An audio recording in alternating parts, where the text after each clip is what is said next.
এই দেখুন আজ আমি 5 মেশুলি শাক ভাজবো।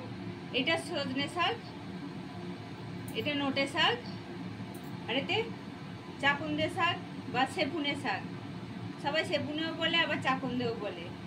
এতেও আরও 2 রকম শাক দেয়া আছে, ছোট ছোট রাঙালু শাক দেয়া আছে।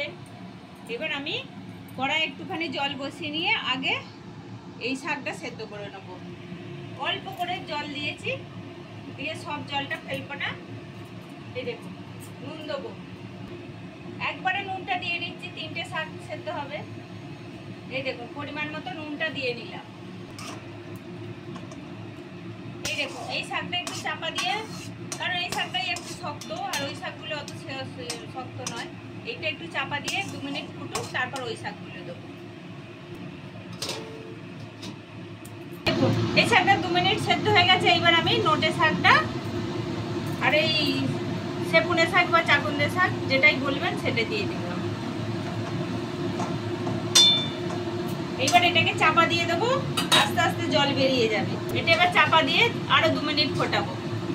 এই দেখুন শাকটা খুব সুন্দর সেদ্ধ হয়ে গেছে, দেখছেন খুব সুন্দর সেদ্ধ হয়ে গেছে। এবার আমি নামিয়ে নেবো এটাকে।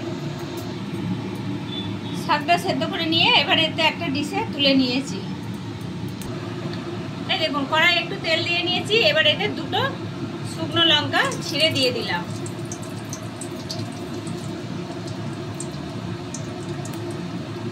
আর এই দেখুন 5-6 কোয়া রসুন ছোট ছোট করে কুচি নিয়েছি, এতে দিয়ে নিচ্ছি।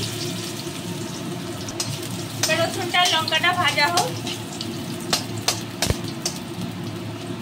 এই শাকটা আমার ভাজা হয়ে গেছে, এবার আমি শাকটা দিয়ে নিচ্ছি। এবার শাকটাকে নেড়ে নেড়ে ভালো করে ভেজে দিতে হবে।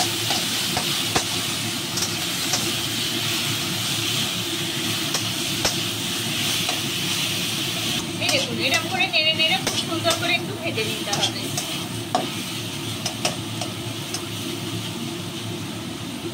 এই শাকটা শুধু ভাত দিয়েই খাওয়া হয়ে যাবে।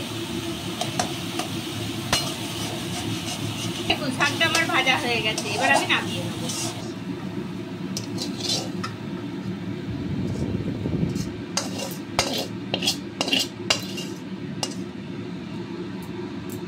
রসুন ফোড়ন দিয়ে শাক ভাজাটা আমার হয়ে গেছে। যদি আপনাদের দেখতে ভালো লাগে তাহলে একটা লাইক করবেন, শেয়ার করবেন, কমেন্ট করবেন আর সবাই মিলে সাবস্ক্রাইব করবেন।